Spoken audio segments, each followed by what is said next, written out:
Hey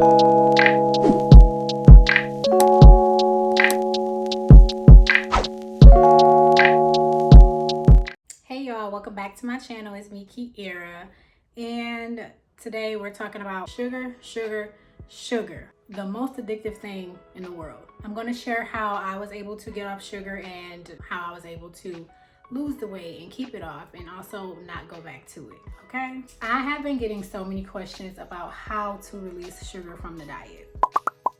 So I thought, why not just make a YouTube video about it, because it's a lot to talk about, okay? I have 3 main things that I did to help myself release cane sugar from my diet for good. I have lost 40 pounds. I am feeling better than I have ever felt. A lot of healing has taken place in my body. A lot of restoration has taken place in my body and in my mind. And I want you to experience that as well. So here are those 3 tips. So the first step in how to completely give up sugar and not go back to it is probably the most important step. It is weaning yourself off of sugar. You don't want to cold turkey anything. So if you just like decide one day, I just do not want to do sugar no more, I'm done with it. Maybe you get to 3 days and on day 3 or 4, you're kind of just like, I think I need some sugar. I might need to binge. To prevent binging, to prevent going back to it, you want to cut your sugar off slowly. So one of the things that I did initially was I went by the meal. So you have 3 meals a day, maybe a snack or 2 a day. I decided to take one of those meals and not have any sugar in it, because usually that was every single meal. It was like sugar. So you have breakfast, lunch, and dinner. Maybe for week 1, every breakfast is sugar-free, right? So you do that for a week, maybe even 2 weeks, depending on who you are and how strong your sugar addiction is. After that time passes, week number 3 or number 4, you move on to breakfast and lunch are both sugar-free now. But as the weeks go by, you just want to change it based on the meal and not so much just cutting it out in general, because it's just not an easy thing to maintain. You just never want to put yourself in that position. So I did that for a couple weeks until eventually I just did not have to have sugar anymore.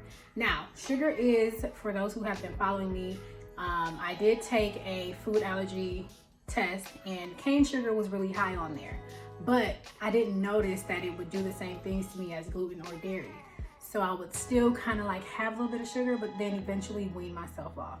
So just want to say that, because again, sugar is a very addictive product and you can experience headaches, just overall fatigue, sickness, just not feeling well because you stop having your sugar, right? So we do not want to do that to the body. We don't want to associate leaving sugar alone with bad things happening. So weaning yourself off is the best thing that you can do for yourself.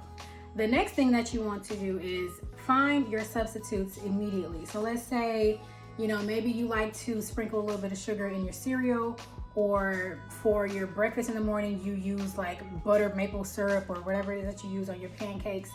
Try to find your substitutes. For me, I substituted syrup for blue agave or date syrup or even honey. Have your substitutes already in line, okay, before you start the process, because you want to be prepared. Preparation is really the best practice, okay? If you go into a situation and you are not prepared, you are guaranteed to fail, all right? And we don't want that for you. We want you to succeed, okay? I use date sugar, I use date syrup, and then sometimes I just use actual fruit to sweeten up anything I'm having, specifically like smoothies or something like that. I'm not adding sugar to it. I'm not adding anything that has cane sugar in it. I just use the fruit for the sweetness.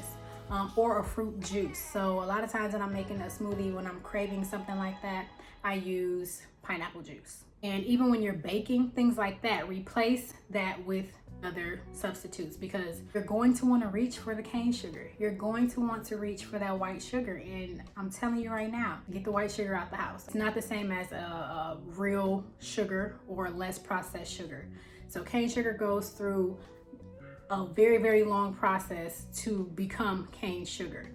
The natural sugars that I use is literally date sugar. Is just dried or dehydrated dates, crushed and made into a powder.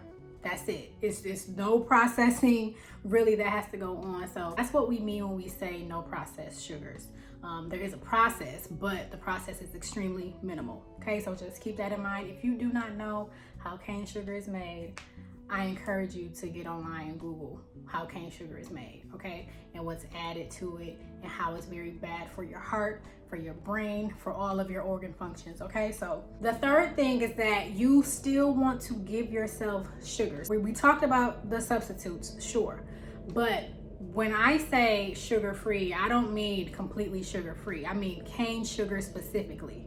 Cane sugar is the culprit. So do not deny yourself fruits or those complex carbs like rice or potatoes, whole wheat, whole grains, things like that, that still turn into sugar in the body. You need that. Your brain needs that. Having low blood sugar is a thing. It could kill you, okay? Having low blood sugar is actually life-threatening. So we don't cut sugar out completely because the brain needs sugar to function. Added sugars though, the brain does not need. There is no added value to eating candy or ice cream and all this other stuff that, you know, cakes, cookies, and pies.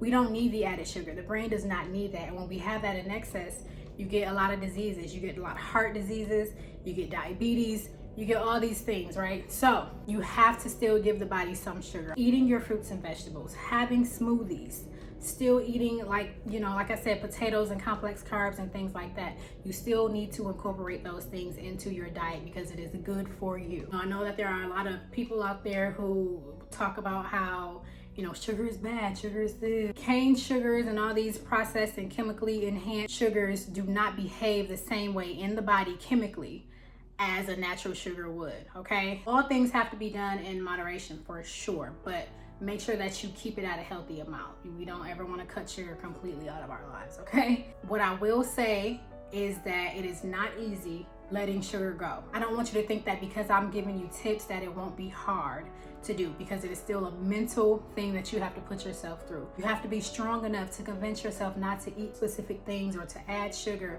or to add all these sauces and syrups and, you know, all these different things. There's a mental process that has to take place for you to make this change. You don't just get to make a change without actually putting in the mental work. Just because I have tips, that does not mean that you're not going to experience, you know, any troubles or any stress or run into any walls with this process. It's been 7 months for me now, and it is hard, okay? It's not easy, but as long as you keep in your mind that you have an end goal, that you're doing this for a specific reason, that you want to keep your body healthy, that you are preventing yourself from acquiring any diseases, even diseases that could show up later on in your life. You want to prevent that, right? So just please keep that in mind. That's pretty much all my tips, child.